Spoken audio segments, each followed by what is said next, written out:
Welcome to Camera Shake Podcast, episode 59, with me, Kirsten Nuts, and Nick Kirby, the podcast where we talk about photography, videography, how to make photos, videos, and anything that's got anything to do with any of that. Now, before we meet this week's guest, do us a favor and hit the subscribe button if you're watching this on YouTube.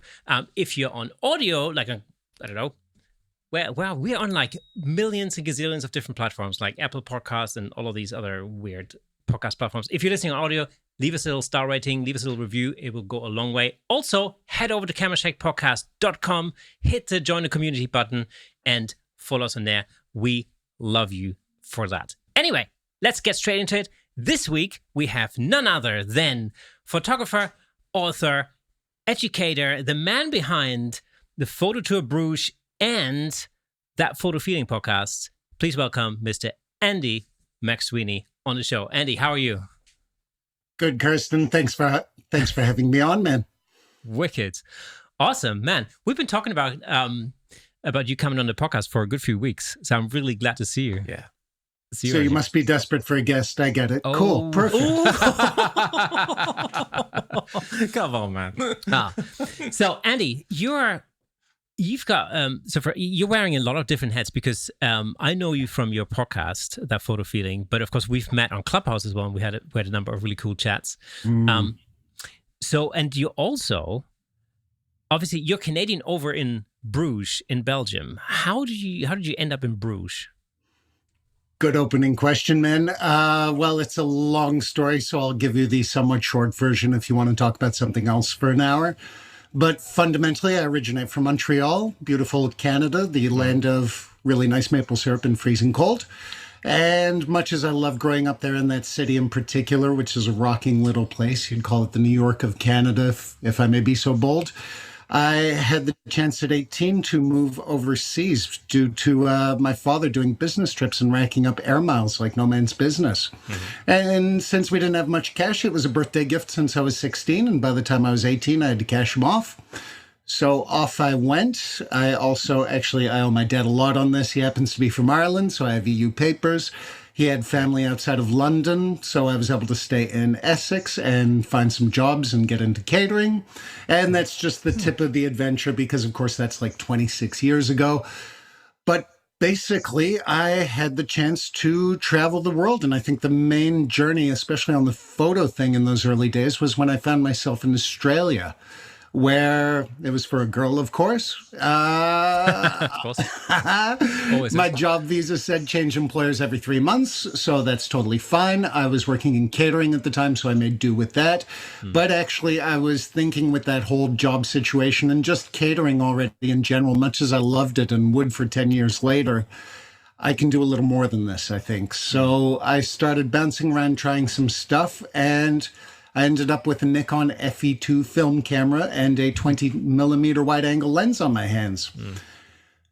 Basically, I took it to a restaurant with a nightclub, asked them if they could take some photos. They said, sure, just show us. And that was on my second roll of film, which I ended up getting paid for. So that was awesome. Cracking open the adventure and the longest part of this story as far as the anecdote goes.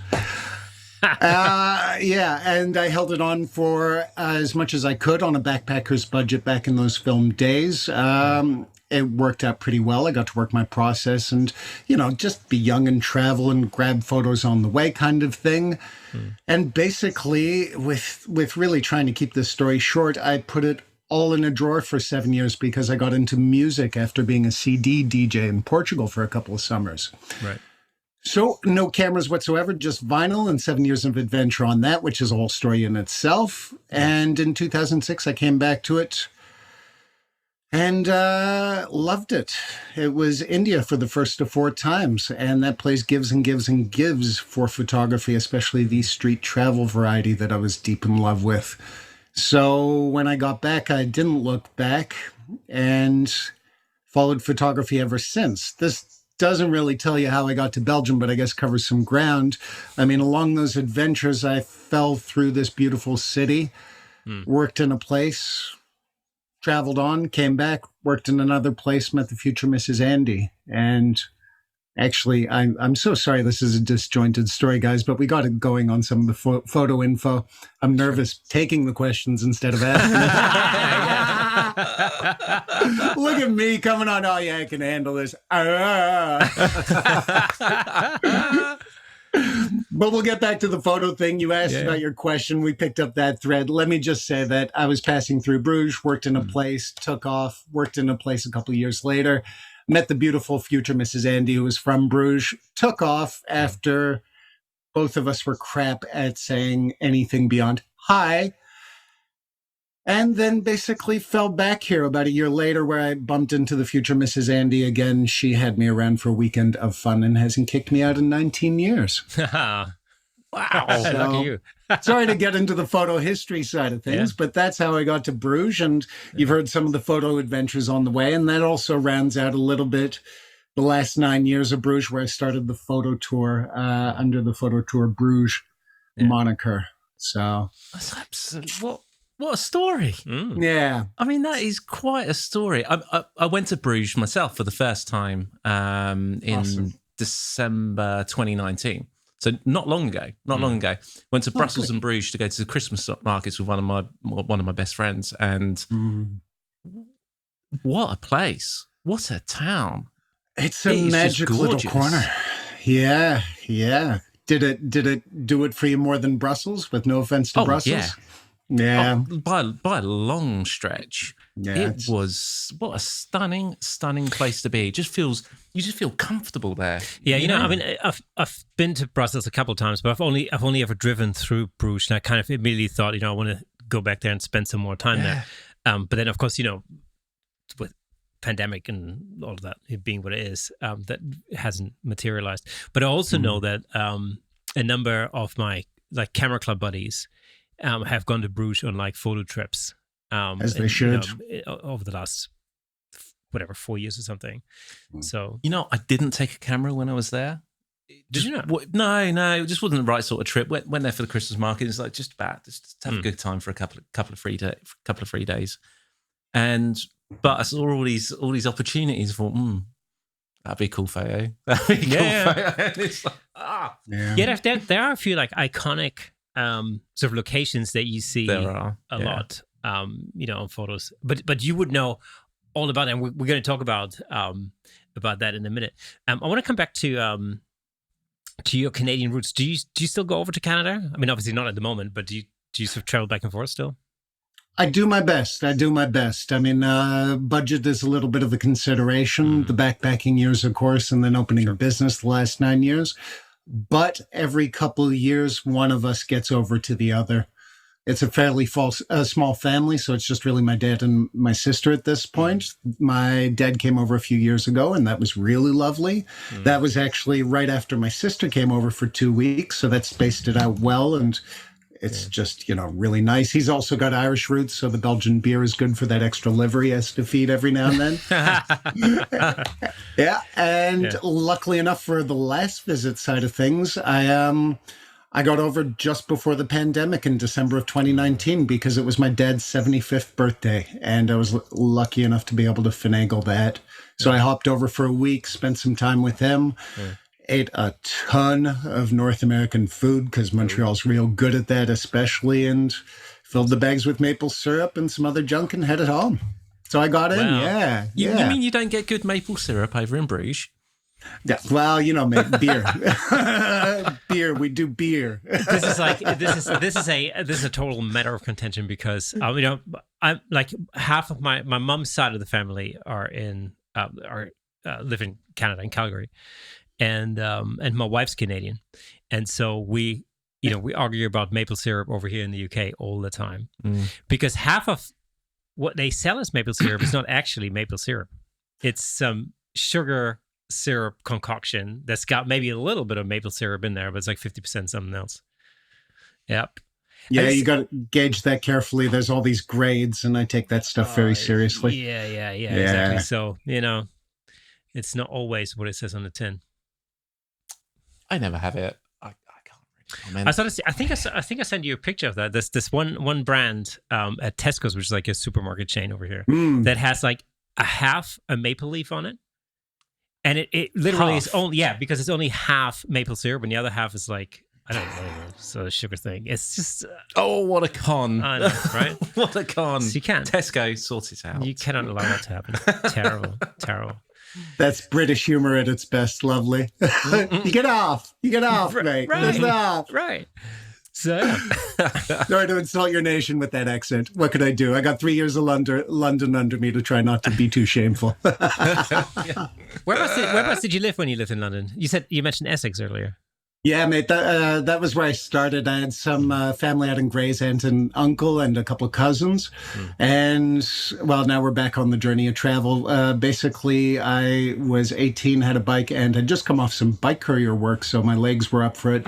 I'd cycle into London and back for jobs. Right. And I got my first pub job with accommodation that stopped all that nonsense because the guy said I couldn't say no to someone who's going to come in all those miles just on a bicycle for a pub job. So yeah, I lived there. I lived in Maida Vale as the first little corner of London I got to know, which is old school white mansions, little canals, gorgeous stuff. Then I bounced around a lot. I also got out of catering, so eventually I had proper flats. But let's see, everywhere from around Finsbury Park to South London to especially West London. I lived in Ladbroke Grove for about a year and a quarter through a really cool pub there. That's when I had purple hair and was totally single too, so I had some good fun on that side of things. Yeah, I used to live in Ladbroke Grove, actually. Just on the corner of Ladbroke Grove and Westmore Park Avenue is where I no way, that's where the pub was. What was it called? It was called, well, it's had a few names and they've torn it down and put apartments up there. But when I worked there, it was called the Frog and Firkin. That was a UK chain. Yeah, Was it a chain? Yeah, it was a chain. And they took over from these really dodgy dudes who had it beforehand, who ended up having the pub busted on live TV. Really? So it was like a real character pub. They cleaned it up. Right. We worked there. I worked there for a good year and a half altogether, either front or backstage. And then I found out 5 years ago they tore it down, put up a block of flats. Yeah, the Firkins chains was, it was massive in the UK for the longest time. Was it? No. And they stopped quite a few years ago now, and they all got shut. Half of them got taken over by other pubs and other chains and whatnot, and then the other half just got torn down. Oh, as amazing. Things do. The Firkin pub. Small world, man. Brilliant. Small world.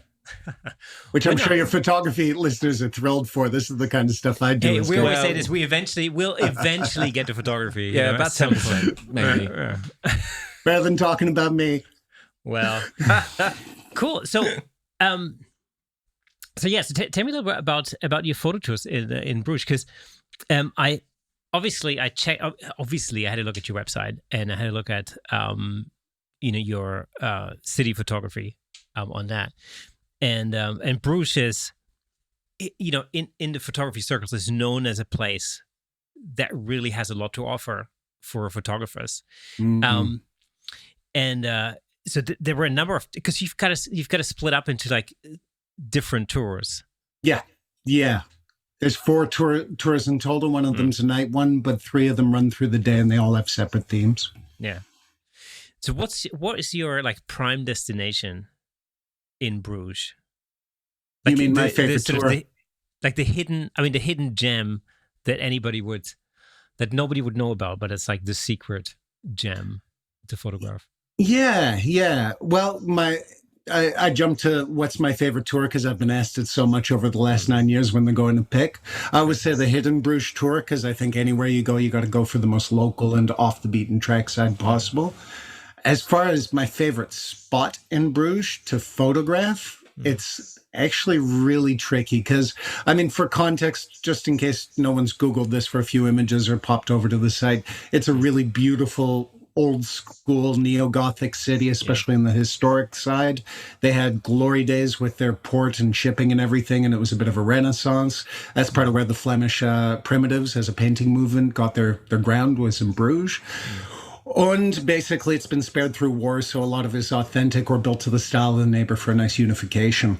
And with that sort of stuff at hand and knowing it pretty intimately from doing tours for 9 years, it's tricky to pick one spot where it's really my favorite. The funny thing for me, if you want a location, well, as a street photographer, I love the Brugge. which is right off the market square. You sit up there. It's a smaller square than the market, so I find nicer to manage, especially if you want some of that old school background behind you. And it's really more the heart of the city where people pass through. So you do get the groups of tourists in normal times, but you also get all the locals. So, I mean, location-wise for landscapes, there's 100, but if I had to pick one, my street photographer would reach for that.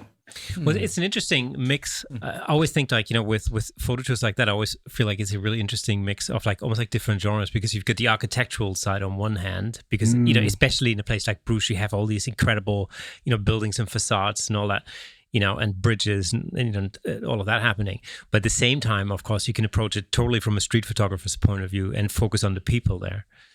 So I always find it's a really interesting kind of blend of photographic genres and challenges as well. Yeah.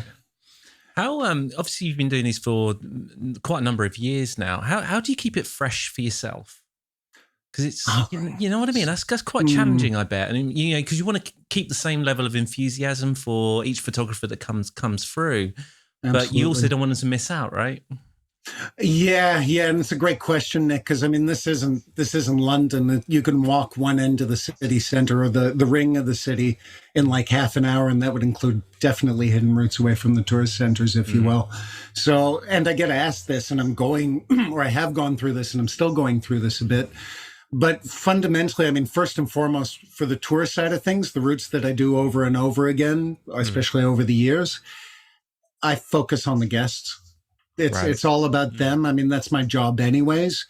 I'm lucky enough through design, but actual, the universe providing it, I get total beginners to absolute pros.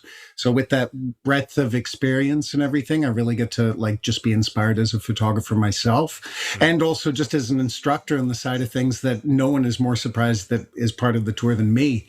I thought this would be a location guide thing at the beginning, but people like how I talk about this stuff. Basically just helping people out. I mean, if you're an absolute beginner and you're shown basic composition, how to go brighter and darker on your smartphone, already that's a breakthrough. And since I use the iPad to show them photos while I'm there, that helps connect a lot of the dots. You try and teach someone to sing. Or a song, it's better, I find, to play this song and let them riff off of that until they start finding their own style, especially beginners. But then you get to intermediates. Some of them are just trying to crack through levels of progress in one way or another. So I'm trying to sniff that out. And, to your question, it keeps me entertained, stimulated, because I'm loving this educating side of things. I'm like I said, no one's more shocked than I that I've got a good touch with this, apparently. I'm Irish Canadian, so I'm always like effacing myself, just by the way. But back on point, basically, doing that with the intermediates, I find especially stimulating because I think fundamentally I'm still around that level as far as being a photographer on where I want to get. So there's a lot of common ground to cover through the job. I probably know at least 5 tricks that I can slide over to them to crack open. And with the pros, since I can talk their language and I'm one of them on a commercial level, and they like the work enough and I gain their trust, we either end up talking advanced technique, advanced gear occasionally, but usually it's technique, industry, or let's just shoot together a little more, put away the iPad and let's just really be the, do the photodynamics. I refer to it as a photo buddy, when they know exactly what they're doing, I'm there to be that dude to hang out with them. And that I can't believe I get paid for, especially at that level. Yeah, exactly. Yeah. So on that end of things, I don't get bored. And there is a second part of this, especially as a photographer, because I try and keep active, obviously, as a photographer, not just nail down some landscapes and then call it a day on the iPad for the next 20 years. I go back to places, I do things over again. Certainly the Four Seasons would be like a really simple bouncing off point on that.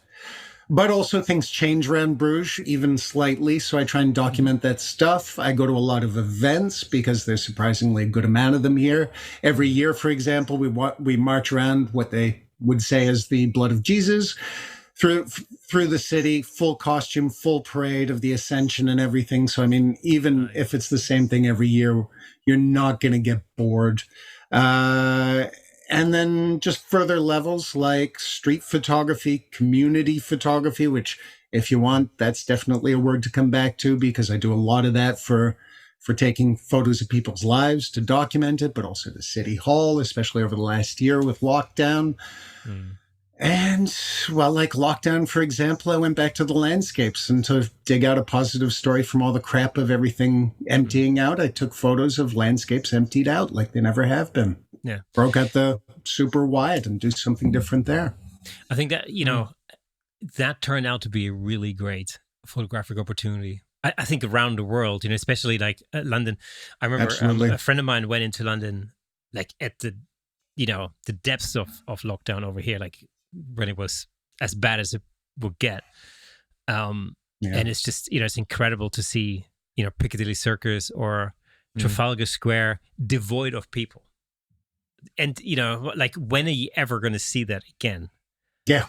Unless you use a really super long exposure time. Yeah, exactly. And especially like that time of year and everything for smaller cities. Bruges, we get a couple of months of the year where it's pretty quiet. Like usually the November and January are real down. Right. But in spring and full bloom and all this stuff, I mean, part of the book was, or part of the series with the Unlocked for Light with the landscapes, was to get locations in 3 PM light if I wanted, because I could never do that with the crowd around and just document Bruges as a pure story. But I wished I had been in London, because I know that city very intimately. I lived there for 3 years total. I was a bicycle courier for at least half of that. And I was on the tube maybe a dozen times, so I have a pretty good A to Z in my head. Yeah. All that stuff for me is just critical as a photographer if you have the chance at all to document it. Because, I mean, it's going to be a major event of the 21st century.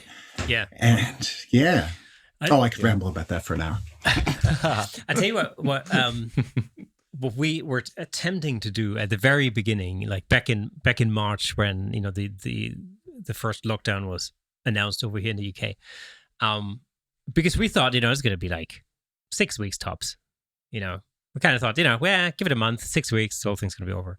Yeah. And so my wife and I thought it'd be a good idea to create a vlog type of a thing, and to document our feelings and like our kids' feelings and how we would deal with the whole situation as a family, because I've got 3 kids, aged from at that time from between 8 and 17, and so we thought it'd be interesting to record how this whole thing affects them, over time. Of course, little did we know that this was going to be going on for like a year and a half, and so the day after the lockdown was announced, the first lockdown was announced, I thought it'd be a good idea to kick the whole thing off by filming my wife and my kids and literally interview them and ask them some, rudimentary questions about how they were feeling. Nice.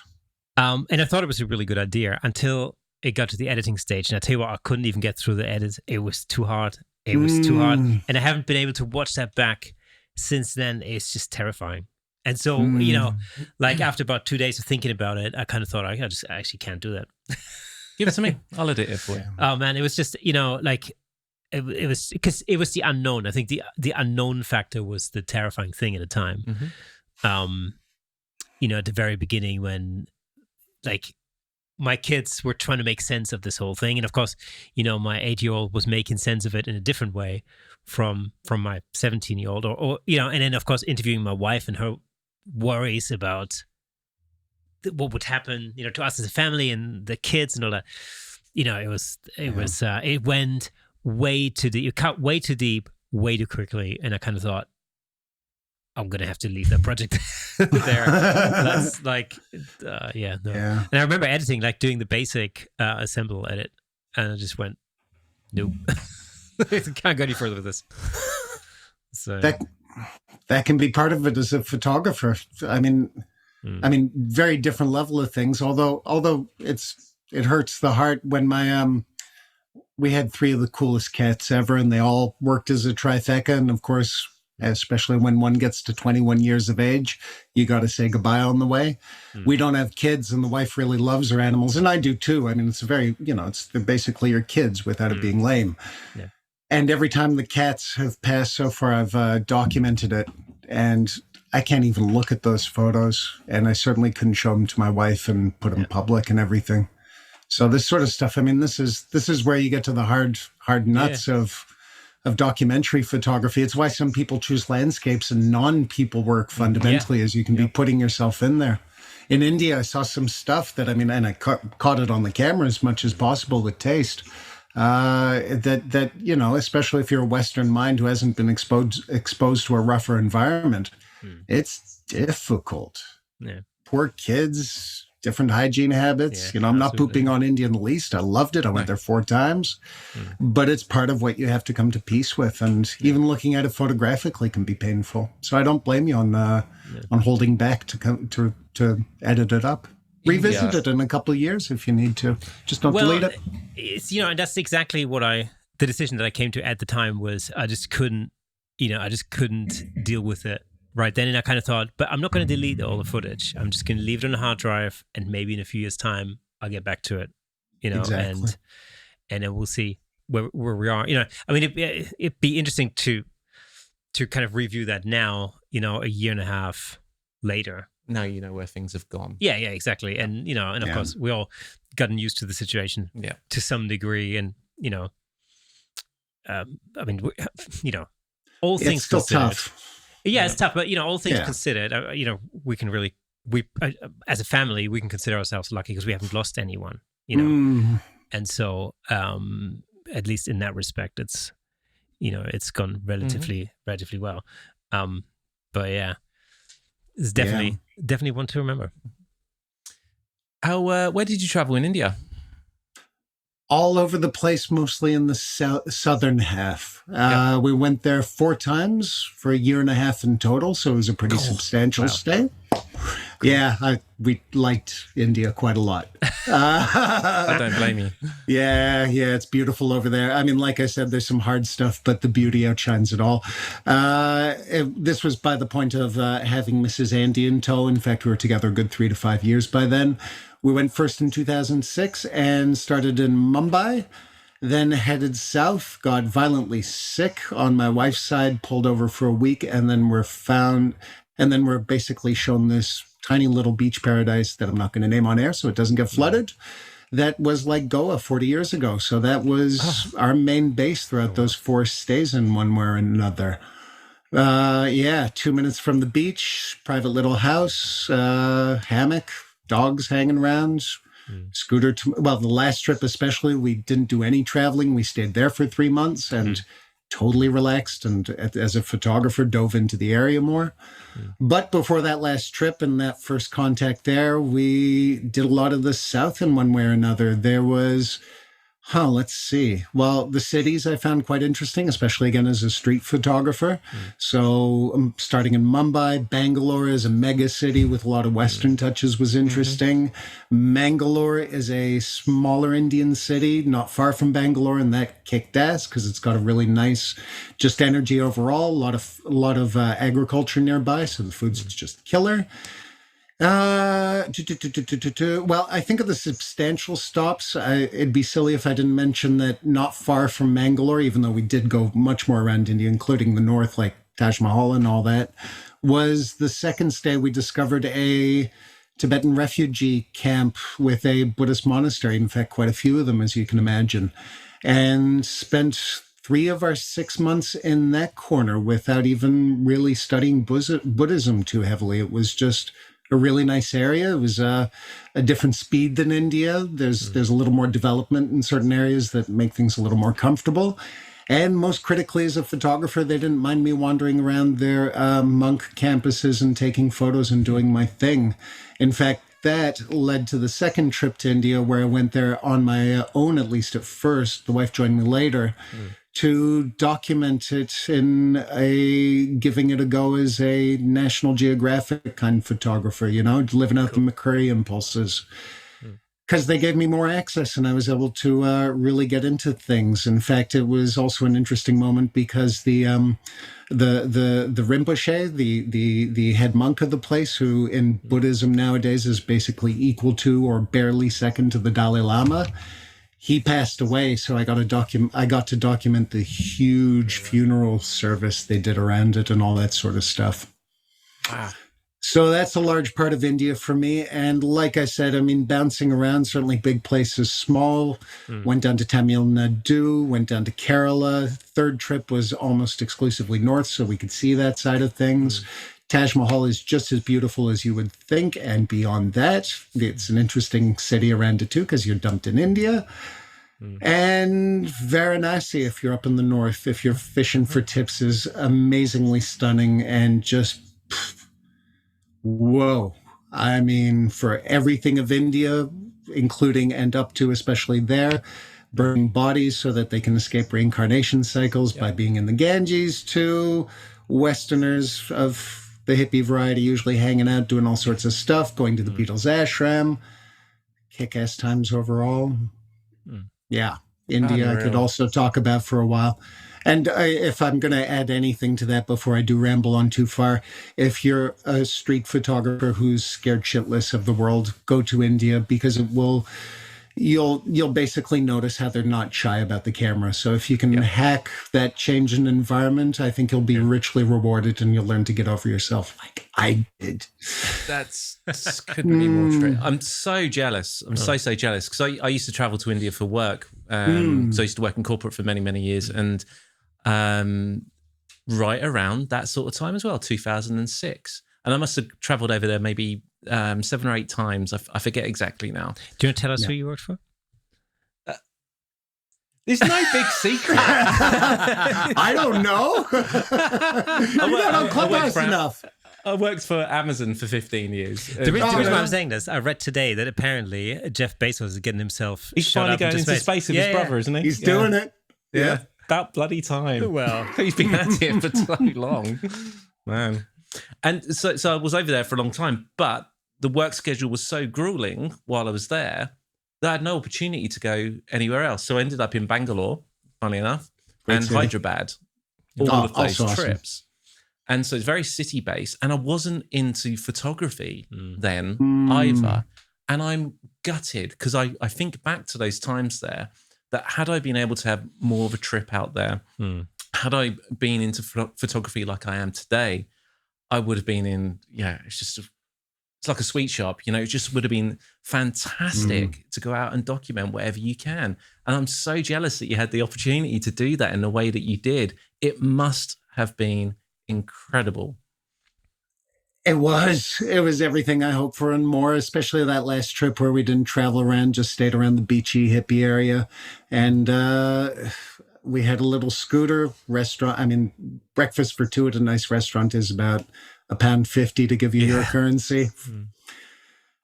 You go to salt fields in the afternoon, you do day trips to wherever. I mean, that's a little piece of paradise that I'm definitely going to have in my mind for whenever I'm not getting holidays and such. But mate, to also help you get resolution on all that, things are going to open up again, and India ain't far. And you also have contacts there now, I'm guessing, who have said, when you come back to India and have time, you must come with me. We'll go for cha. We'll do this. We'll do that. I'll show you this. I'll show you that. Because that's how Indians especially roll. So that's just down to you waiting out lockdown and booking a ticket, my friend. You're absolutely right. And, two of my most favorite experiences while I was there was visiting two separate people's families' homes for dinner. And I've never met more welcoming people than literally every single individual I met in India. It was incredible. So if photography aside for a minute, if you've never traveled to India, or you think, oh, no, it's not somewhere, you're wrong. You are wrong. It is a place everybody should visit. It is eye-opening beyond belief. It will show you a side of the world you don't get to see over here. And you get to see some of the most luscious, rich kind of areas that you can possibly imagine.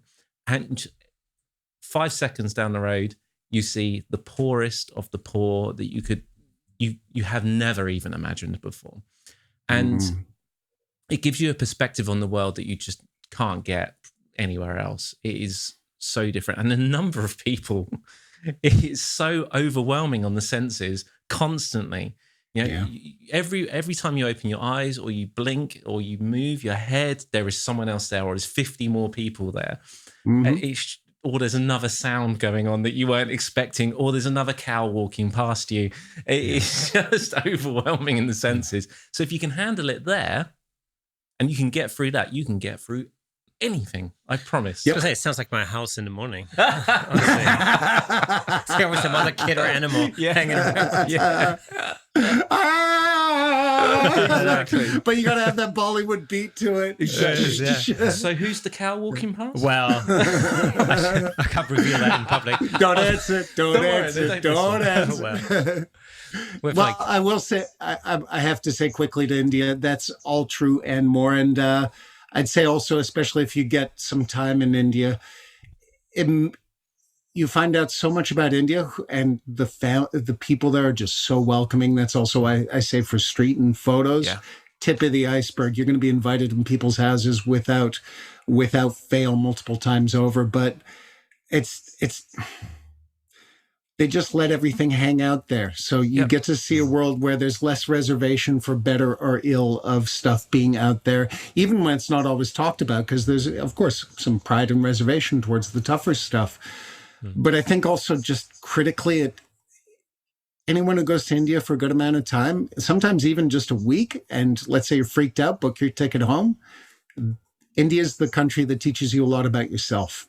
Mm-hmm. You're going to have to face yourself in one way or another, whether it's good or bad, especially with the tougher stuff, whether it's, I don't want to list it off, but, some of the hygiene quirks, some of the troubles with getting kids away from the streets and all that sort of stuff. You're going to have to face that and then think about it and think your position in life. And I mean, this is assuming you have half a brain, obviously, but that's what I think India gives you the most. You get to see the place, left, right, center, whether you want to or not, and you better because it's worth it. But then you leave thinking about yourself too. Wow. Book your ticket. Book your ticket. So Camera Shake podcast listeners, you weren't expecting to get life lessons like that today, were you? Also, if you are in India and you're listening to this podcast right now, get ready because, we'll be paying you a visit before you know it. And if there are people that I know in India right now listening, I would like to know about it. So would I. So would I. You guys aren't shy. Let them know. If you are the one person listening to this podcast in New Delhi, get ready. Sorry, Steve, is that you? Steve. Hi, Steve. Exactly. Did you say you were shooting film when you were in India? Yeah, back in the day. That was the first trip, though. I was transitioning. It was a good time to take off photography for 7 years with the music. When I came back, digital sensors were starting up. Right. So a Nikon D70, 6 megapixels, CCD sensor, the older school. Yeah. That still worked very nice. That, and I brought along some 35 mil just in case, especially since I was just coming back to photography. I wasn't quite trusting these sensors yet. But actually, surprisingly, the D70 delivered really nicely. And as much as I'm an analog kind of guy, I mean, when I did music, you can see some in the background, 1,200 vinyls still in the house, even after 10 years of not touching it. But I do love that benefit of digital, especially if you're starting off or coming back to it, that you can really roll through stuff. I mean, India also just has a treasured place in my heart because I was coming off 7 years of music. And I'm a better photographer than a DJ, so it's not like I was getting huge success. I was getting a few gigs here and there, and it was going all right. But fundamentally on that second day, and I guess this is also a reflection of seeing yourself, not even the second day, the first day proper, we go out of the hotel, it's either left or right as a guess. Left would have taken us to the center of town. Right was the rest of the city.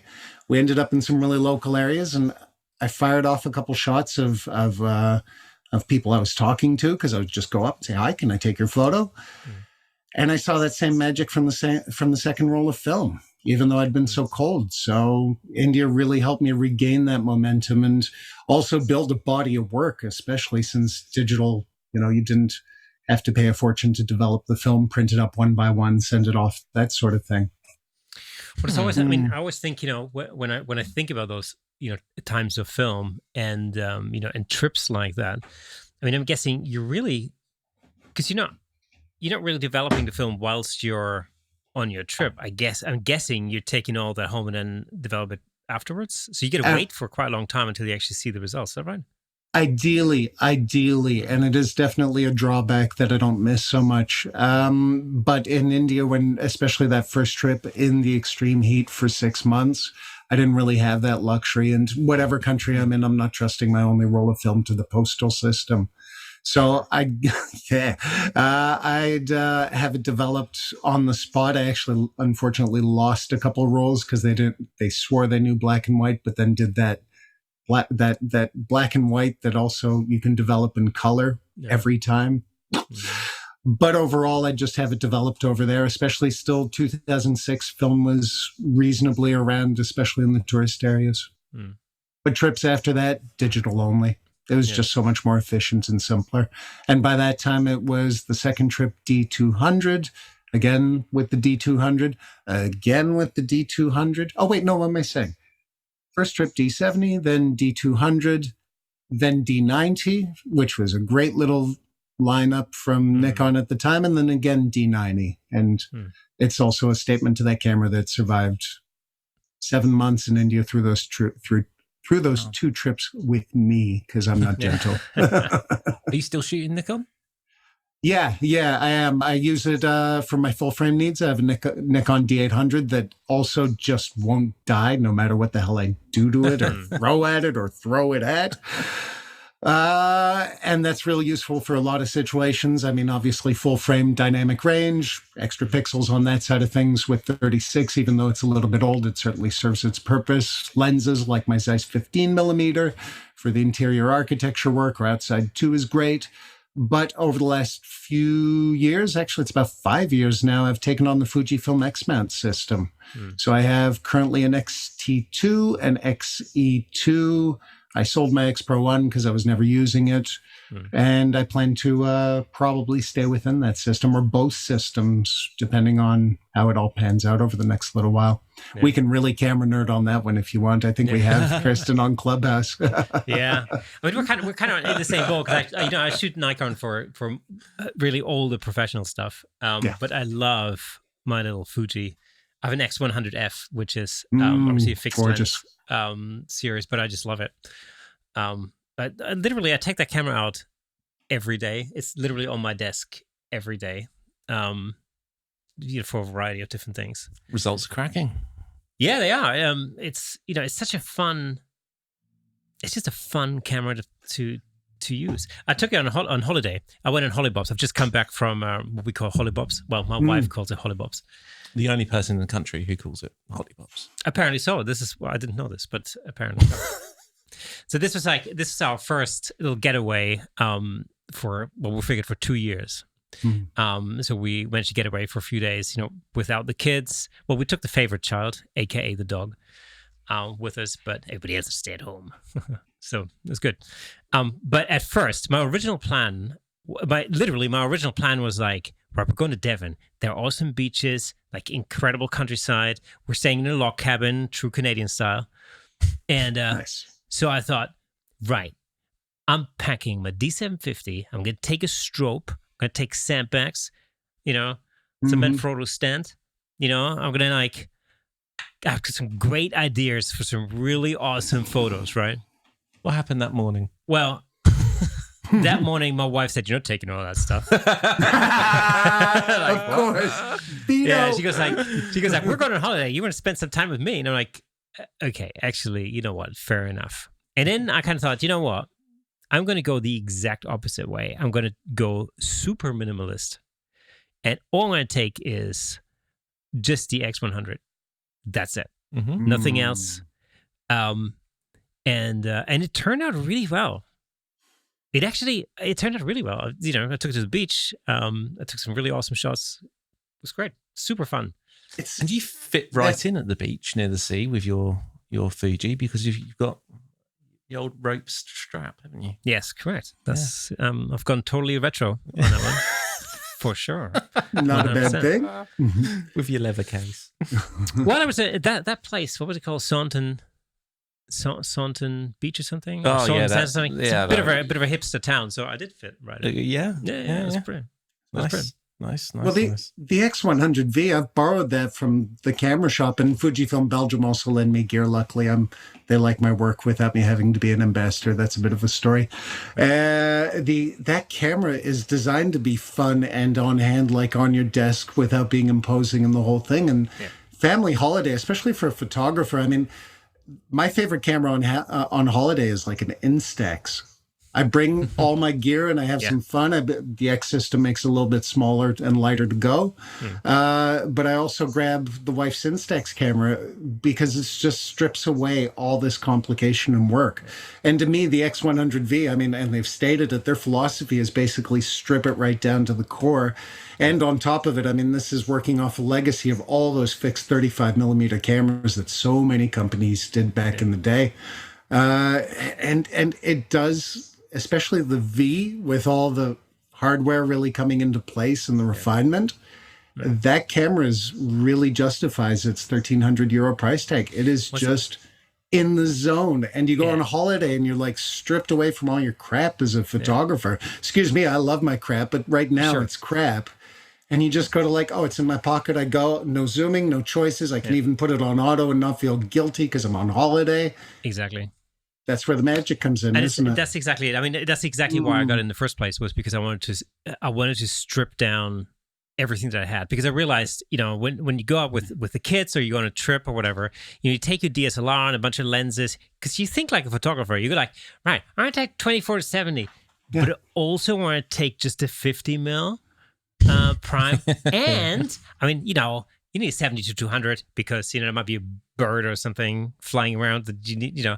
And so before you know it, you're actually taking like a whole hard case of gear with you, which you'll never take out. I mean, even if I only have a DSLR and, you know, with one lens on it, like the 24-70 or like the Nikon 24-120. You know, that sort of... Yeah, the 24-120 f4, that's a great lens. Yeah, it's a great lens, like a runaround lens. I tell you what, the only thing that annoys me about this, though, is that when, you know, like, the barrel comes out, when you drop it down, it's seriously annoying. That is, the fact that you can't lock the barrel in is not cool. Not cool at all. That's a total deal breaker for me with that lens, because the results are actually really quite good. Like photographically, they should know better a little bit. That's where I get my issues sometimes with some of these companies' releases. Because it's such a stereotypical walk around tourist lens for those, you know, sort of advanced photographer people, you know, who like to take big cameras on holidays. Intermediate and above. Yes, exactly, right. Yeah. But it's just the fact that barrel comes out when it's hanging down, you know, gravity, but basically pulls the thing out. It's just, that doesn't do it. They should know better too, because their original 18-200 for the crop system, that did that all the time. You can fix this on any camera, by the way, by getting one of those plastic bracelets. Oh yeah, and just putting it right on the turn. But I mean, the 18-200, the second version, had lock switch. So why isn't this common to all their cameras where there's even a chance of this? Exactly. Especially a wander-around camera. I mean, even if you're a pro, this is a bit of a holiday relax camera. So what do you need this barrel poking at and jutting into the kids? Exactly. You know, so, you know, even I have like an old, it's a Sigma zoom lens for the APS-C system, which even has a lock switch. So, you know, it's like... Nikon, what's the deal with that? Seriously. Anyway, so I can't remember where I was going with this. Anyway, so I bought the X100 because I realized I didn't actually take any photos really. You know, we'd go on like trips, you know, with the kids and whatever, and I would never take the camera out because it was always way too much kerfuffle to actually dig it out of the backpack, and like, there's just too much to do. So you end up going on a trip, you carry this thing around, it's like, you know, a dead weight in your backpack, and you never actually end up using it. So I kind of figured, you know, if I go for a smaller system, like something that doesn't give me any choices, like a fixed lens type of a thing, because I know that as soon as I have the option of having interchangeable lenses, I will take 2 or 3 lenses with me. So since I switched to Canon, everywhere I go, I pretty much take camera. I take the R6 with me, almost everywhere. Yeah. Unless it's a job, I attach a 35 now. Yeah, you love the 35, right? And I attach it and I take it attached, and that's it. That's all I'm taking now. Yeah, I've started doing that. It's great. Yeah, that's a sweet lens. It's gorgeous. It's gorgeous. Love that thing. Yeah. And I know for exactly those reasons, because I'm liable to, because my other lenses are so heavy. Yeah. So they're all 82 mil and they're just really, really heavy. And I can't be doing with that. My back's bad enough as it is. Yeah. But the R6 is a good choice, actually. It's a decent camera. It's small. It's tiny. It's Canon's light. done a nice job on that. On the So R6. I was just going to say the R6, even though I don't shoot with it, I try all this stuff. And that's very well executed. I think they're on a nice upwards curve right now at Canon. Oh, yeah. Yeah. Definitely. And smaller and lighter. I mean, this is why I went to Fuji instead of waiting for Nikon to put out a serious mirrorless solution.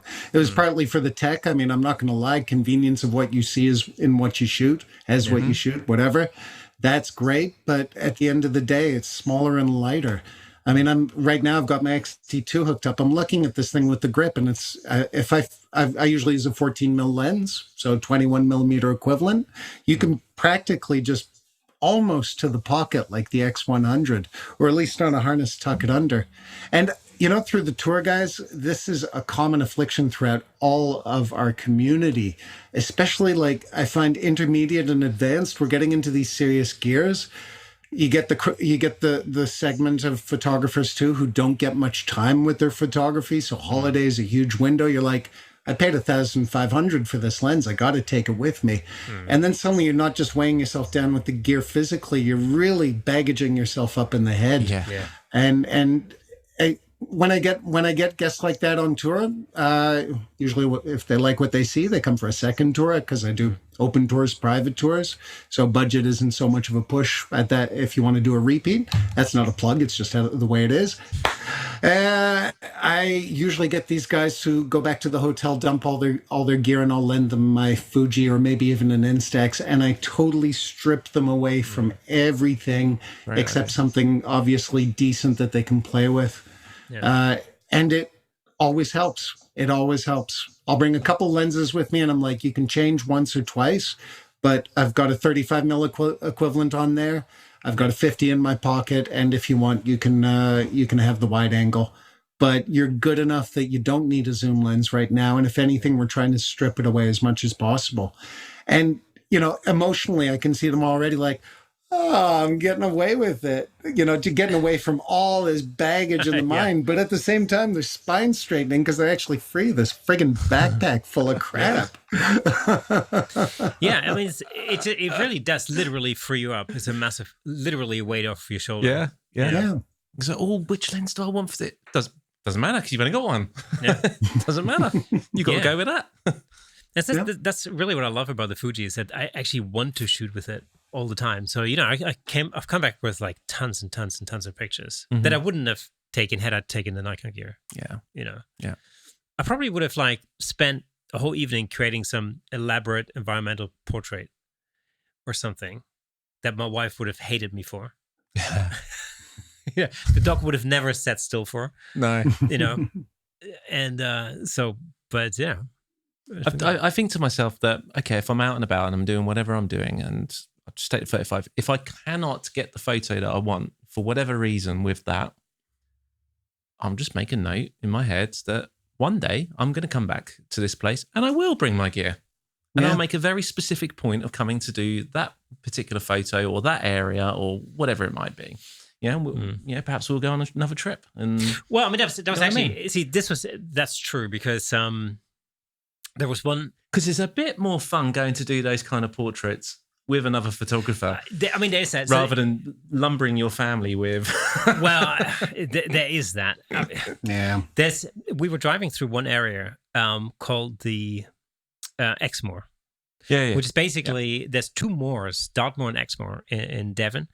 And we're driving through Exmoor, and it's the most stunning landscape. Yeah. I mean, it's a bit like Mars, like prairie on Mars. And then before you know it, like there's sheep everywhere. And then with like, you know, wild horses on the road. It was just like, it was beautiful. Just the perfect, just going into golden hour. It was just mind-bogglingly awesome. I mean, even to the point where my wife even said, we should stop somewhere and take photos. Good God. She never says that. Nice. So, you know, I mean, it was stunning. But then, you know, immediately I thought like, right, you know, that'd be a cool place to come back to. like for us to do a little trip or something, and actually go there with that in mind, sort of thing. Because my wife, she was okay with like just stopping by the roadside and let me take some snaps, but like I couldn't have been like lying in wait for the sun to be in a certain place or something like that. Just one more hour. Yeah. Exactly. Here's the iPad for everybody. Come on, let's do this. Yeah. So, yeah, that's part of the game, guys. Hey, on my photo tour, again, not plugging in the least, but as part of this, it's part of what you got to think about as a photographer. For the open tours, I let them bring a +1 who can't take any photos whatsoever, not even the smartphone sort of thing, although I'll let them take 1 or 2 for memory of us. And it's basically just to pay it back for all those times that we say, oh, just 2 more minutes, or honey, I need €1,000 for a lens. Oh, it's okay. I'll sell my old €200 lens for $50 to help finance it. And all these things that we try and get away with. Yeah.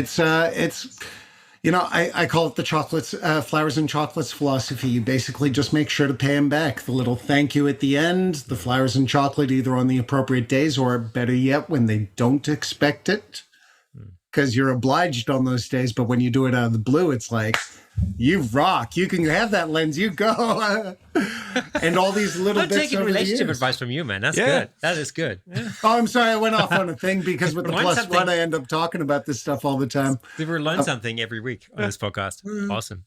How to get lens buying brownie points in 5 easy steps. Yes. How to buy a new lens and keep your wife happy at the same time.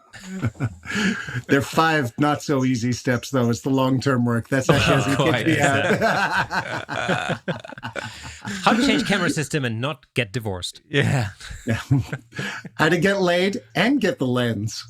Well, you I don't know. Millions. Is that the right? What? You could make millions with that. Absolutely. Thank you. And I'm glad I didn't offend the format of your show. That's a whole other podcast, I think. I'm sure there's one out there. We haven't really spoken about your podcast yet, because you're hosting the that photo feeling podcast. How did you get started with that? Like, what made you start a podcast in the first place? Good question. It was entirely stage fear. Anytime I get recorded, I used to really freeze up or just feel tremendously nervous. I mean, I've had confidence issues over the ages. ADHD is a gift for photography, but it causes a little awkwardness sometimes, so that's part of it. But fundamentally, guys, I just wanted to make sure, seeing that where photography was going, and especially that I had a good voice with people with the photo tour and educating and all that, that I had to get over this stuff. So I started the podcast fundamentally to do those 10,000 photos, but in a podcast way. I did 6 episodes the first season, and I thought that went all right. But basically, I left it for a bit because the tour got busier. I also have ADHD, so sometimes projects that I can only prioritize so much in the balance of things go to the back of my brain. And about 2-3 years later, I realized that I was doing okay at that, and also just wanted to do it more, but in a slightly different way, because you guys have each other to bounce off of. When I do my solo episodes, it's talking into the void, and especially in those early days where you're just kind of, not freaking out about it, but it's on your mind, the whole reality of the situation. I figured I had to start doing interviews or I'd go nuts. So I started a lot more interview segments, and then basically that got it a nice momentum. Apparently I'm reasonably good at asking good questions, or at least pissing around enough that people are off guard and tell me stuff that I can say, you didn't know that, hey. Yeah. Scott Kelby wrote a Jesus book, that kind of stuff. Yeah, he did too. I got to talk to him about on the show. Yeah. And that's also what I enjoyed about doing the show. I mean, you guys have a very similar vibe too. I heard it with Hurley, and I can feel it now. You're not just here to drill me about photography for the whole segment and the whole thing. I mean, it's the same on my photo tours. Even an open tour is 2 hours. And, it's 4 maximum on my group. If it's going to be full with that and +1s, they're going to go keep themselves busy. And we're going to end up chatting. But even with a full group, I don't end up talking photography for 2 hours. No. We talk about Bruges, we talk about this, they end up asking me about me or stuff that's totally off topic from photography in one way or another. And I actually think it works better because it gives the brain time to settle this knowledge that's being crammed in. But yeah, it's just as far as the podcast has grown and evolved and why I do it, and I guess continue to do it, and even now do like a live show on Sundays just to like recap my week in Bruges, if nothing. And Clubhouse, it's just that I've always fundamentally loved having conversations, loved talking, all that sort of thing. And the more I did the podcast and now this other stuff, the more I get out of my own way and just get on with things and hopefully make something interesting. Was that a good way for you to kind of keep yourself busy as well? Like during the pandemic when, I'm guessing. Especially during the pandemic, yeah. It had been going before that, especially the rejuvenation into interviews for the majority of it. The pandemic, funnily enough, and I haven't even mentioned it, I guess, last year for when everything collapsed as far as photo tours, 5% business over the entire year of a normal one. I hadn't had a holiday properly in a good 4 or 5 years. Canada for a week is great for family, but it's a lot of transit and it's family time more than anything else. So it's not really full holiday proper to me, also including the beach. So I spent part of last year just relaxing and sleeping and just kind of resetting the clock a little bit. So I did, sorry, just to answer your question on that. Certainly it was good for the podcast because I was also able to get guests who normally would be running around like crazy. But I probably underused the situation only because during the beginning of it, when everybody was really locked down and schedules meant that we all had time, I was catching up on sleep partly. So it kept me busy, but I was also keeping myself busy by not being busy, kind of like that last trip to India with 3 months on a hammock in a local area. But that's also not a bad thing. No? I think it's we necessary. all need that, Yeah, we do. We do. One of the, all due respect to my native North American brothers and sisters, but compared to Europe, and you guys are working yourself to death with 2 weeks holiday, a bit of a lottery, depending on the border side, on Medicare, all these things. They're not good for your photography because you're burning out the battery before you even have a chance to go run out there for a camera. The photography will be part of that therapy, but to me, I'm happy to do a hard day's work. I busted my ass as a waiter, bartender, all these things in catering for 10 years, if nothing else. I have a small business for 9 years, and I have to keep that rolling even on a basic level. You got to do your work, but first off, what's the point if you don't have some sort of reward like time off and a balance of things? But also, you're just the camera isn't the only thing that needs a battery. And if you don't charge it up or keep it at least 10% before a holiday, you're not going to take the best photos possible. Best photos I take are when I'm totally relaxed, whether it's 1,000 Indians around me, whether it's in my backyard of Bruges running around City Hall where they all know me and I don't have to worry about anything. It's when I'm just basically not stressing about other stuff. Yeah. You can't escape it, but you can find a balance, I think, in life. Too true. Yeah, balance is true. Balance is like it's really everything. I think when it came to the sort of whole lockdown experience, for me, it was finding the balance between my own creative ADHD kind of need to create bit, keeping my family on an even keel because. You got to deal with their worries because they're all worried for a variety of different reasons, obviously. And at the same time, trying to not fall into the trap of it's very easy for me to just basically fall into the right, I'm going to spend a day on a couch watching Netflix. I'm going to do the same thing tomorrow. And then I'm going to binge watch another series. I'm exactly the same. And it's easy for me to fall into that trap. And I think, this, and again, I say this all the time, but our listeners know this story inside out, I guess. That is really at the very start of when we first started this podcast. It was, I think we both gotten to the point where we were realizing that something had to change. Like we had to do something. This thing wasn't going to be over in 3 weeks. And it's Yeah. amazing how quickly that started to kick in. Yeah, very quickly. Very quickly. You know, we indulged ourselves with the relaxation to begin with, right? And yeah, but if you think about it, I mean, we basically the lockdown came into place at the very end of March, and I think we had the first episode together by the end of April. So we gave ourselves 3 weeks. Yeah, and right. after 3 weeks, I think it became very obvious at that point that this wasn't going to be just a month out.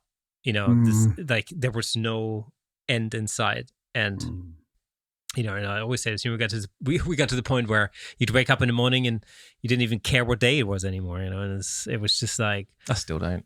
Well, there's that, but you know, but it's like something we just had to do something, and so it sounded like a good idea at the time. I mean, little did we know, of course, that this was going to become a weekly discipline that we've been doing ever since, and it's been fun.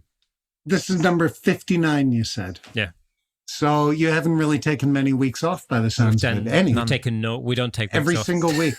So you're doing better than me. My one man show and my ADHD sometimes knock that sequence way off. So you're winning, guys. It's a little easier for us in respect because there's two of us. We've got a responsibility to each other to make sure that we're there. And then you've also got me kicking his ass. No, let's get this done by there. And he then kicks my ass, but you can't do that. We got to. Do you know what I mean? And it's I liken it a little bit to, because I've been getting into exercise and gym style stuff the last sort of 18 months or so, right? Yep. And when you go to the gym with somebody else, you're far more focused and you're more likely to go than if you were just going on your own. And it's the same kind of thing. If you've got someone else that you've got a responsibility to, it's going to happen. Yeah, it's going to happen. So in that respect, it's definitely easier for us to keep things going every week. If I was doing it on my own, it wouldn't happen. The first couple of seasons, last year I stopped doing it just to simplify the show for me, even though it was somebody doing something for me. I had a sound producer who would go through the whole thing just for the ticks and clicks and all that sort of stuff. Insert some music. I mean, it's not especially hard. I know how to use all this stuff, and I do them now. But at the end of the day, it was already another step of complication. Not that the guy was slack at all, but it was a side project for him because we're friends. So he'd never charge me. Also, I had some leftover vinyl, so I'd force it on him anyways. But having that extra layer of complication with someone was a complication because he wasn't part of the show actively. He was just coming and going, you're my friend, you're my buddy. I couldn't care less about photography. Yeah. Here's your sound clean. Here's some music drops. And when you have each other to feed off of, I mean, you're going to fire off on the practical side, obviously, like you say, but also just with the energy of it overall, creatively and just getting it done. Yeah. You know, this is what you see in photography when we go out in more than groups of one. This is what I see with my tour all the time. When, like I said, with Photo Buddy, it's great, especially when you're rocking on the levels of experience, to go out there and have fun and be the lone wolf for 2 hours. But it's also nice just to have someone to bounce off of. Oh, for sure. And then you throw into the mix, whether it's a photo guide or whatnot, just having someone who lives there, who can fill in some stuff, who can say, at a basic level, that's where you go, not over there for your food and your shot, obviously. You might want to think about this, that, and the other. It's that creative bounce and, I mean, community, certainly, that just... Yeah. Whether it's a tribe of 2 or 2,000, you all feed off of each other. Yeah, and you guys got that going. Yeah, so I mean, one of the things we did right from the beginning really was that we set ourselves photo challenges, like photo or video challenges. And so so in the beginning, like, again, this goes back to like April, May, June, July last year.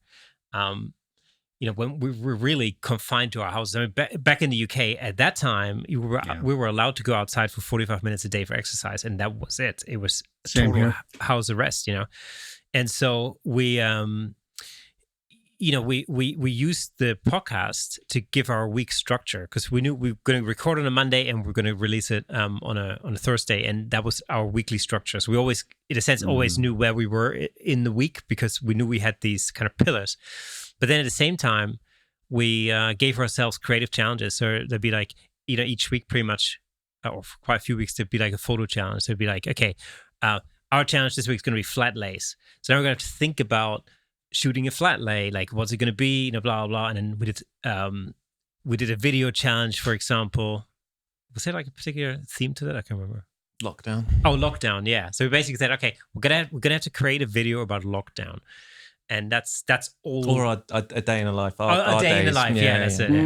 That makes, so, makes sense. So we just like gave ourselves a little challenge, and it challenged us creatively. And then, of course, we'd have ammunition for the following week because we could talk about our project and how we went about shooting this, or you know. Of course. You know, I saw you were walking through some like projects and things between episodes with guests. Yeah, and so, you know, in the beginning we would like, you know, we would challenge each other. And then, you know, when we started having guests on, eventually it got into the thing like where, you know, we would challenge a guest to a challenge between the three of us, or we would get challenged by a guest to do something. And so it's, so the kind of side, the sort of side arm of this is that we end up in these photo challenges that we either put upon ourselves because we can't keep our mouths shut, or somebody says, here's a challenge for you, and we're like, oh, okay, we'll do it. So, you know, so it kept us sane creatively as well as actually just doing something. I mean, you know, when we first started this, there was no way we'd think that a year later we would still be doing this. More than a year. More than a year later, yeah. Yeah. You know, and I think we joked, you know, at the beginning we said like, oh, by episode 100, we're going to invite all of our guests and we're going to throw a massive party. But we're not that far off. 59 now, so you know, we're like way past halfway point. We can't do it in my house; it's too small. Yeah, I mean, and you know, I think it's probably the same for you, I guess.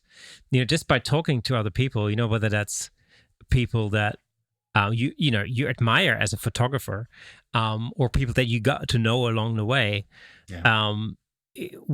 What binds you together, and what's really interesting, is that we're all in the same boat. You know, we've all lived through the same experience over the last year.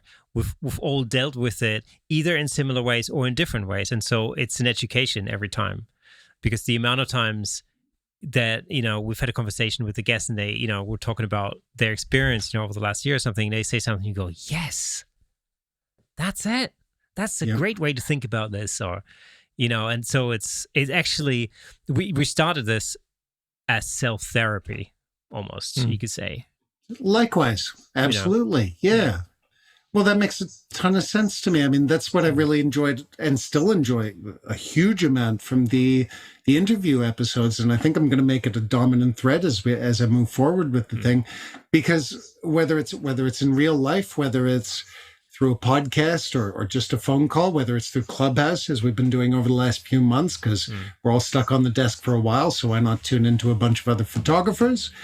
It's bouncing off each other and getting that creative energy up through that collaboration and bouncing around. The really interesting thing about having a guest on the show is that you get to know the person.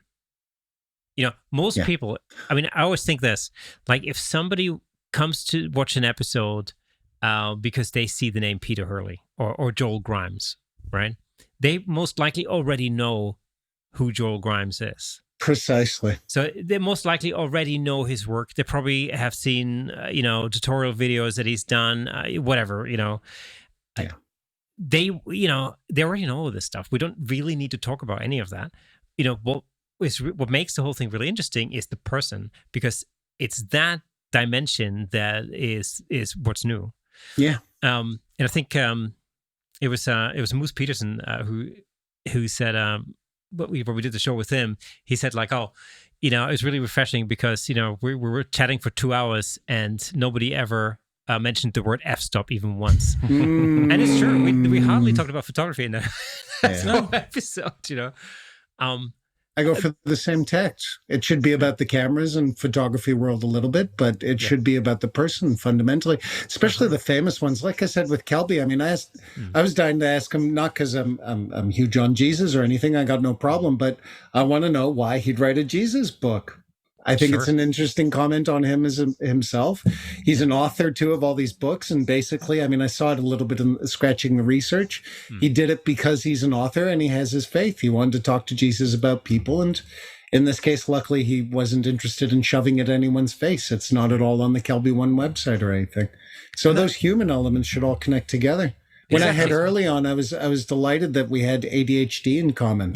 Because, I mean, you guys know the guy even before the interview. He bounces around and he's full of energy and he's spinning 6 plates. So that sort of stuff is the real gold, in my opinion, if they're established. Especially.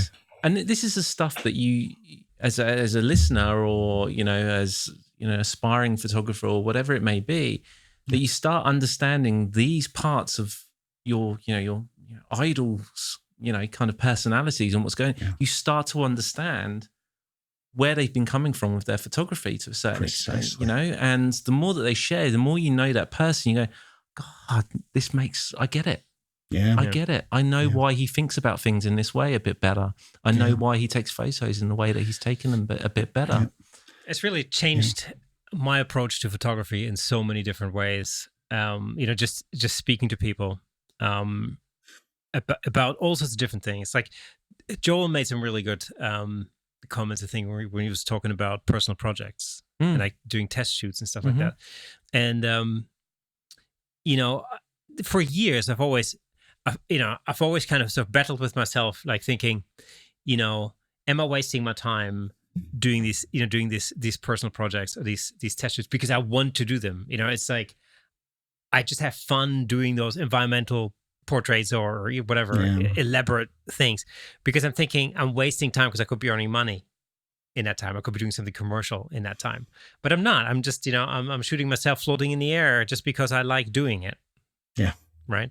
And there was something interesting. I think he said, it went along the lines of like he does at least one test shoot every week, and he's done that for 50 years or whatever. And because that's how you get better at photography, and and then it sort of just dawned on me, that's really why I'm doing it, because I want to experiment with these things, and they're different from the things that I normally do on a commercial level. They're different from doing headshots, and they're different from photographing shampoo bars, which is what I've been doing for the last couple of weeks. You know what I mean? I mean, it's just like they're just more fun, and I'm practicing lighting techniques. I'm practicing composition. I'm practicing Photoshop skills. I mean, it's just you're like me in that respect. That if I'm doing something where I'm learning, if I'm being taught something, if I am doing whatever research I'm doing to learn or to practice something that I'm just learning, I couldn't be happier. That's when I'm at my best. That's when I've got a massive smile on my face because I'm learning how to do something. I'm learning something new. I'm trying out a new technique. And if I've done it before or I've done it a few times, I'm not having as much fun anymore. If it's new and I'm learning, God, I'm all over it. It doesn't actually matter what it is to a certain extent. Yeah. It's new and I'm learning. That's just the way I am. Well, mate, you're learning, but more importantly, you're discovering.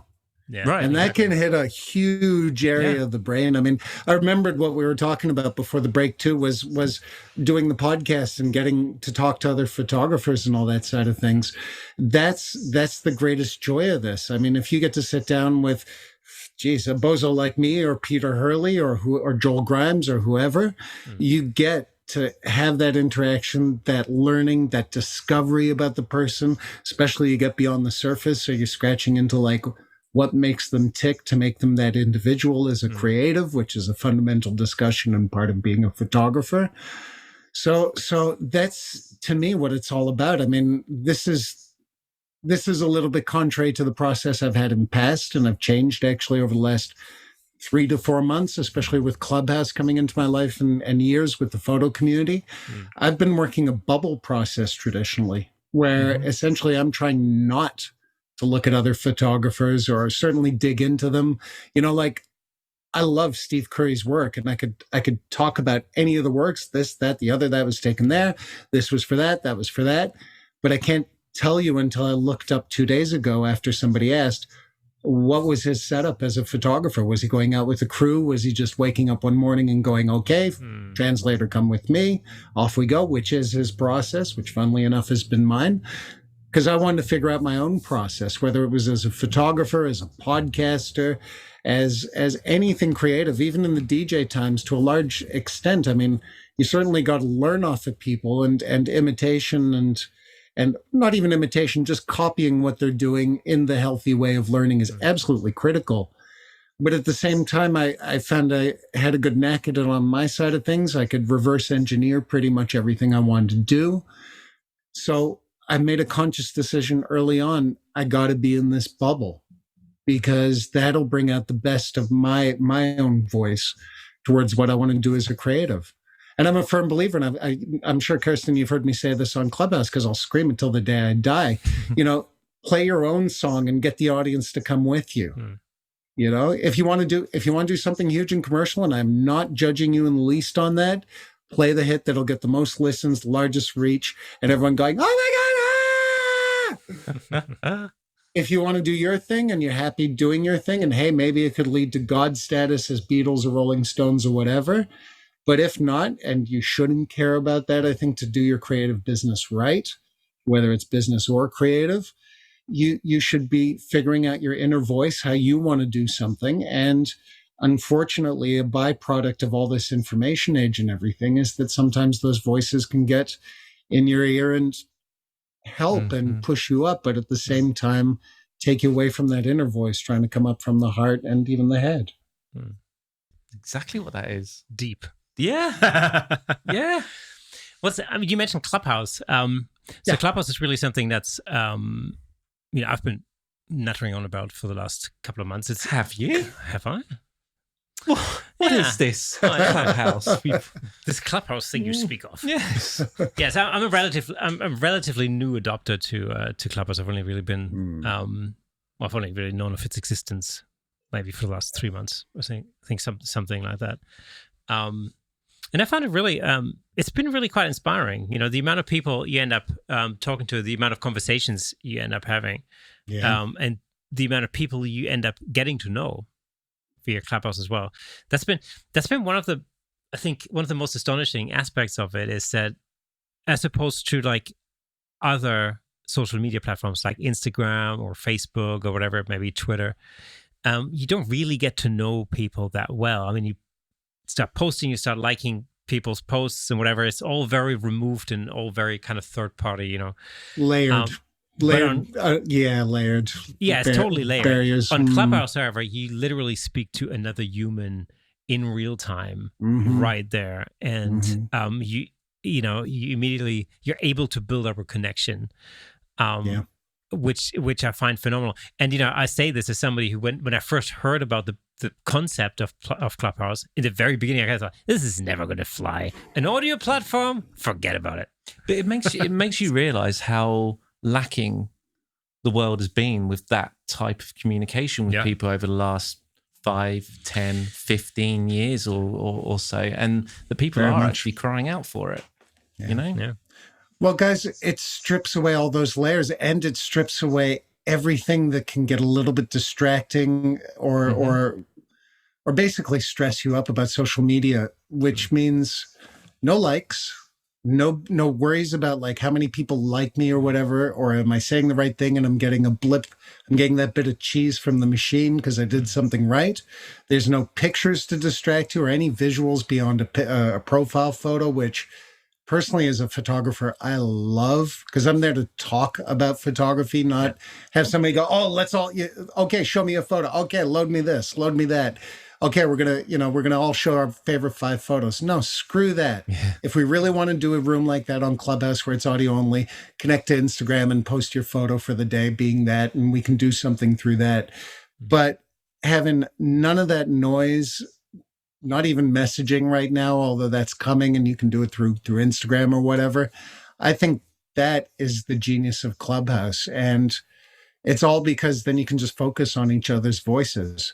I mean, as soon as we can click our headphone wires to speak, then we're not even staring at the screen as much, which also could save this app because then we'll be able to walk around and have normal lives while clicking, as things open up. that's the thing. I've gotten into the habit of listening to Clubhouse whilst I'm editing, like many creatives do, I think. And it's only when I really have to focus on something really, really hard that I find it distracting. But generally, if I'm just doing, straight up Lightroom edits or whatever. I've got a question for you both. So I've not really delved too much into Clubhouse, but the more I keep hearing about it, the more I want to. Either way, right? We're wearing you down. Good. Yeah, exactly. So, question for you both. Do you join any rooms which are not photography related? I've joined a few. But I find myself always being like drawn back to photography related. So it's just because I'm interested in it. And of course, I mean, the great thing about Clubhouse in a sense is that, it's interest based. It's like this blend. It's interest based in a sense like Instagram, where hashtags depict your interests.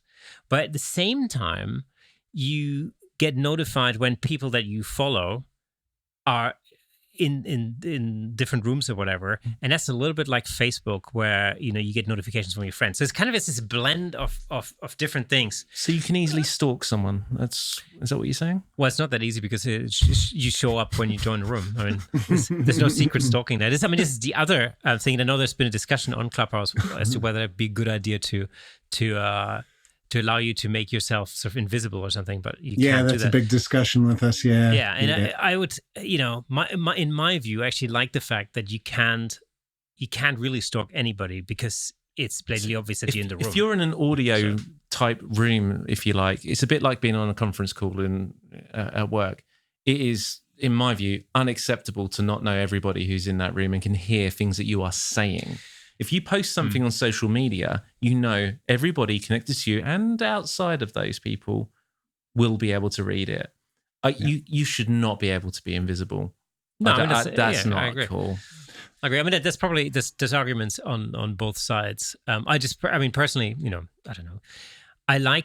Sometimes I like to get involved and be part of the conversation because I feel that I have something to contribute because we're talking about something. Sometimes, it's just a hangout room. Like sometimes we just all hang out and we'll talk about what are we up to right now. I don't know. We were chatting. I think I was setting up for a photo shoot the other day and we were having a chat, exactly. whilst it was happening. And it was definitely more interesting than not having a chat at a time. And like sometimes, we're in rooms where, there's a discussion about something and you feel like maybe somebody has a question, you feel you have an answer. And so you can actually help somebody by contributing, and sometimes there are rooms where I just like to listen because there's a subject that people who really know what they're talking about are talking about something, and I feel like I can learn something just by listening. Yes, I can agree with a lot of that. I do prefer the photo rooms in Clubhouse overall, especially since, let's just say it is not the most efficient app for time. So you do have to portion it out a little bit. I actually think that's where this app will survive because so many of us are stuck at the desk for editing. I think I mentioned it earlier when we grazed past Clubhouse. So I mean, on that side of things, and also with photography on my mind on the desk, I find it really good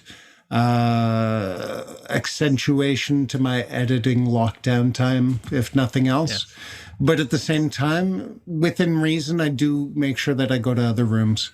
There's Finding Your Voice with Dylan Blau, and he's been in Clubhouse since the start, and he's not the easiest figure for everybody. He's sometimes quite controversial, but he's not being an ass, and it leads to some amazingly spirited debates. He'll put everybody on stage. He doesn't care if it's your first day on Clubhouse or you have 10,000 followers or anything in between. As long as you bring value to the conversation, it sort of proves how Clubhouse works, where good manners kick in when you're just kicked back to this basic stuff of human voice and just conversation. So those I get into, especially since he just hit some amazing topics, including the whole metaverse of where's Clubhouse going. I mean, you hold a Clubhouse room on that. It's kind of trippy, but that's also for him just a jumping off point. So those kind of rooms I dig. And this is where I think Clubhouse is also going to evolve. I mean, photography, let's say comedy or just general discussion, social discussion. And for me, the travel industry has been very, very active on Clubhouse. And since I have a travel-based business with the photo tour, that's been fascinating to listen to because I've gotten a lot of information over the last year on what the industry side of all this lockdown and how we're going to get the hell out of this is going down. Also dating. I think that. Yeah, shoot your shot, obviously. I mean, don't tell the missus. a lot of dating groups on Clubhouse. Does your wife know about this? Well, my wife is actually on Clubhouse too, so I have to behave myself.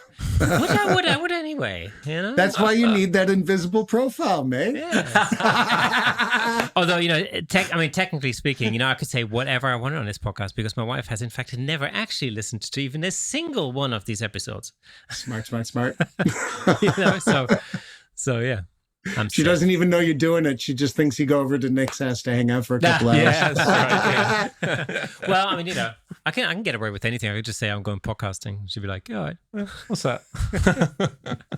That's how my wife thinks of Clubhouse, frankly. Well, yeah, she loves it. She loves me, let's say, first and foremost, and she doesn't mind great discussion. She loves that I've connected to the photographic community at large as well as a bunch of other stuff. Yeah. But it's just not for her. She doesn't see the value. She said at most she'd go on to listen. She'd be an audience member for a couple hours, but if she wants to talk to people, she'll go see them. And that's a good starting point, though, isn't it? Because it gets you used to the rooms, and at some point there'll be something will be said that you won't be able to stop yourself from saying something to, whether you disagree with it or agree with it or whatever. Something will spark a bit of passion about whatever topic, and you go, oh, right, and then you're in. Yeah, that's what I'm hoping. For me, it was really, at first, of course, you listen because you want to figure out how this thing works and what's going on and how this whole app actually functions and what is happening. But then, of course, I think for most people at the very beginning, it's a thing where you have to, conjure up the nerves to actually say something. Yeah. It's much easier to listen. And that's probably what's quite scary about it. If you're in a meeting at work or you're in a Zoom meeting or whatever it might be, no worries. You know all the people that are there. You'll know who they are or whatever they be. But these are people that you've never met. You've maybe never spoken to before, unless you've heard them on a room. That's where a good moderator comes in, though, because I remember I was in a room. The first time I actually said anything at the very beginning was when I think I was in a room with Stefan.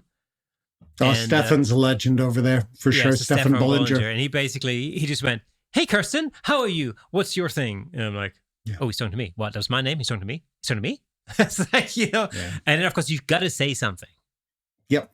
Especially this was a behind the lens room, wasn't it? Where they actively invite people up, whether they're new or not. Yeah, that's exactly how I started Clubhouse. And I think it was Danny Mitchell, who was my first hand. He has it going. But that's also part of what I do love about the platform, because I talked about it earlier with the podcast. I've had issues in confidence and speaking out in public. When I do my tours, it's a very comfortable space, especially 9 years down the track of doing this and also having a bunch of kick-ass reviews to reinforce the confidence. But I felt it actively where after that first day on Clubhouse, I'm like, I'm loving this, and I can see no problem getting on stage, especially after having done the podcast and gotten over the hump of confidence. But at the same time, it somehow ticked in my brain, and I basically went back to zero on the confidence meter and had to rebuild it over the last, the first month I was on there. I'd be afraid to talk or contribute something, or just not even, certainly you guys, Nick, you've heard Clubhouse at least a couple of times. So, there has to be a little bit of a knack of hopping in at the end of the conversation and taking your place and doing the whole thing. That side of things, I've never really had a gift, and the podcast only helped me so far, even with the interviews, to develop. So when you land in a room like Behind the Lens, and especially you get someone like Stefan, who's a really good moderator. He's also worked in the entertainment industry for presenting, interviewing, all that side of things for 15 years. So you're in good hands with that. That's where, even though, as I say, I stumbled and sort of somehow reset the clock, you rebuild so quickly, or you build up so quickly. I've looked back at this, and I know that if it wasn't somewhere like Clubhouse, especially some of the right rooms, which I think the photo community does especially well, we seem to be very civilized hanging out with each other in this bold new world. Then you can go, okay, I can start with this, and then step by step, hanging out in a room, not more than your time should, obviously, because as I say, it's a time suck, but just building up that little bit of, hey, okay, yeah, I do know the answer to that question. Do you mind if I go? And then 2 days later, you're not saying, do you mind if I go? Because of course you're supposed to go, especially if the room is like, hey, let's all throw out answers. So I actually value that platform because I have confidence issues, because it helps me with it. It's like the cameras, guys, over and over until you just nail it down, or at least get to a reasonable pace that you're not doubting yourself. You're not worried about others doubting you, which, trust me, I'm speaking from sheer experience. 99 times out of 100 is just you ragging on you. Yep. I hate my own voice. I think I sound broken and off pitch and everything, but some people tell me I sound like friggin' James Spader or whatever else. I don't know. I'll take Robert California or Ultron. Sure. Yeah. But yeah, I mean, all that comes from the process. And even just to sort of conclude my thought on the whole Clubhouse experience and where it's evolved. As I mentioned, I've had a bit of a bubble process. And I mean, my wife is awesome and super company, and I have some friends around here. But at the end of the day, Bruges is a little bit limiting to someone who's grown up in a city and lived in London for 3 years and all these kind of experiences of more direct community. Yeah. So the last 4 months on Clubhouse has just been perfect towards not only rebuilding my confidence, but getting regular exercise and doing those 10,000 hours of talking, having to make the brain connect to the mouth in the right way, not killing yourself when you fall over a word or stutter. I mean, you're both broadcasters by now. Every that you hear, I'm sure you're just punching yourself in the face on the inside. No one else cares. But you get this whole trip in your head about it. So you just do your hours. And that's what Clubhouse for me was. And especially now moderating rooms, it's just, I feel that rhythm, and me and the wife were talking about it today, from like tone to pacing all the way through to the words, hopefully connecting and being relatively of value. It's been like a whole rehab for the last 3 months towards getting my shit together. It's definitely, it's a good practicing ground. I have stopped caring about any of the gaps in the ums and the ahs. I think good. By the time we got to episode 14, I'd gotten used to the sound of my own voice, for the lack of a better word, and it was literally, I think it was a conversation that I had with my wife, actually. In fact, when she said, we're talking about it, saying like, oh, I just can't stand the sound of my own voice because it sounds different from the way it sounds in my head and all that, jazz. And she said, well, it sounds exactly the same to me. It's just the way you sound.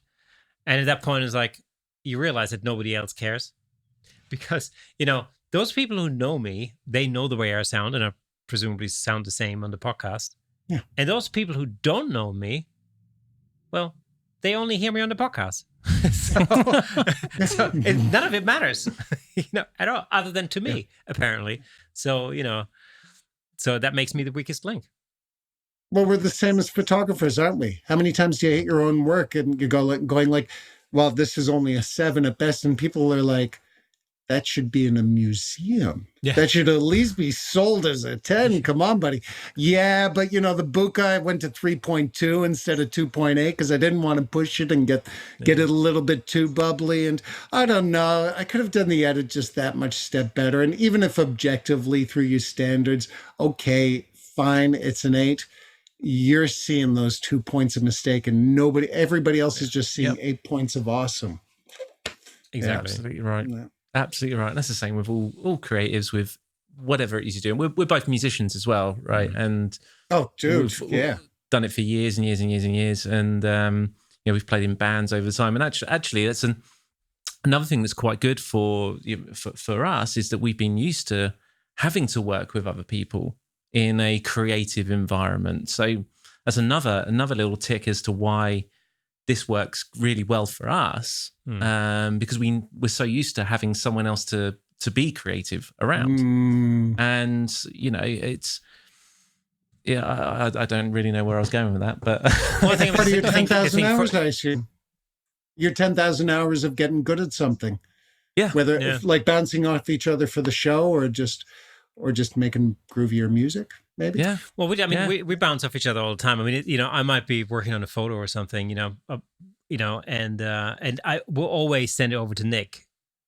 If I'm like, if I want a second opinion or another set of eyes on it, or just, I'll send it over and he'll say, whatever. He'll say like, oh, I like it, but the highlights are a bit out or whatever, right? And then, that makes me think, and I may agree with it or not. I mean, it doesn't matter, but at least, it gives you reason to think about it. And, 9 times out of 10, I go, yeah, actually, I hadn't thought of that. Yeah. And so... And with any of those, whenever we do stuff like that, I will always give my immediate reaction as well. Sure, yeah. Because I'm seeing it for the first time and I don't get to see it again for the first time.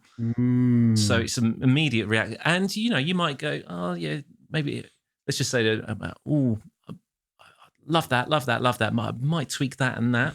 One of those, if I've now let it settle, I may go, you know what, actually, no, that's really cool. I really like that.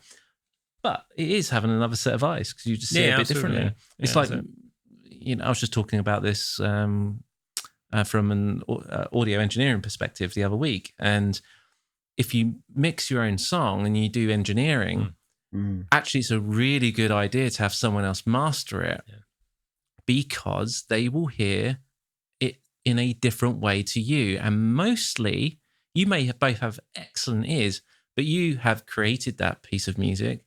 You've mixed that piece of music. You've heard it 200 times now. Yeah. You no longer have a objective opinion, objective perspective on it. No, not even close. No. Someone else who does mastering, who does that mastering, hears different music all the time, can immediately go, oh God, 100 hertz is just too much. It's too harsh here. It's got too much sizzle in the top end, whatever it might be. And they'll go away and they'll just make it how it needs to be. And same's right with photography.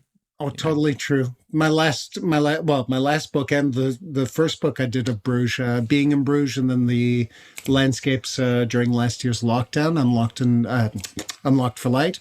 Both of those, when it came time to, once I'd basically chosen out the photos, I pretty much did that on my own with a couple of B-sides put aside. The edits I did myself, but then I turned it over to a friend of mine who's a graphic designer, a color specialist, and a photographer, and working way too on top of it. So not just like a mate who's into this stuff. And he goes through everything and makes sure that I haven't done anything in a screw up kind of way. From the collection of photos, from where we're going from A to Z, to the color tones, to like, what about these B-sides? Should I consider these? Should I shave something out? Should I add something in? You need that, I think, at the end of the day, just to, if nothing else, like you said, you're not objective. And that's why I'm shouting out like, you're not objective. Yeah. I got to edit the episodes for the podcast. So just like there, where I stuttered over a word, I have to hear that. And maybe I have to hear it 3 times as I work it out on the edit, because it just doesn't keep the flow going. So you hear the mistakes and you hear them over and over again. And just like a photo, you see that bokeh that should have been just dropped down and taken up one more step on the aperture. And you can drive yourself nuts over it. So you need someone to walk over and go, it's okay.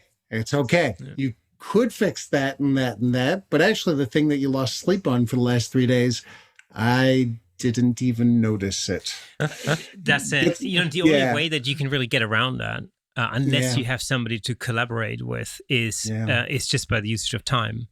I used to do this when I was a kid. I used to have one of these dictaphones, the microtape dictaphone things, and so I'd play my guitar and I'd come up with a riff or whatever, or a guitar solo or something, and I'd practice it until I'd think like, well, this is like the dog's bollocks, basically. This is awesome, right? The best thing I've ever played. I'd record it.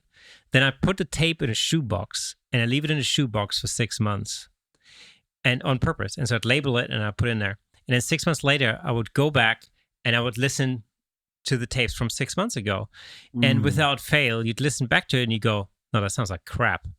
You know, my timing's off, my rhythm's off. You know, what was I doing with that sound? My bends, my bends are out of tune. It's just terrible. You know, so it gives you back that little bit of objectivity when you haven't heard something, because you basically, you're almost like, you know, you're what's the word?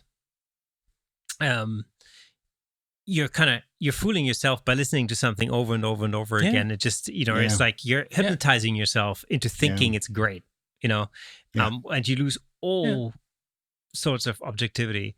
Absolutely. And this, you know, your judgment is completely impaired and out of the window. Totally. At that point. Totally. So when you have a collaborator, that's what I'm saying, in a very long-winded way, is that, you know, you have something that you can bounce off of immediately. You know, you don't have to wait 6 months.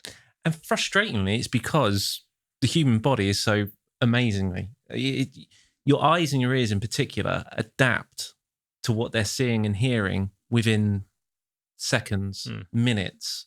So as soon as you've seen, simple example, whatever photo you're looking at and the white balance is off, you don't correct that straight away.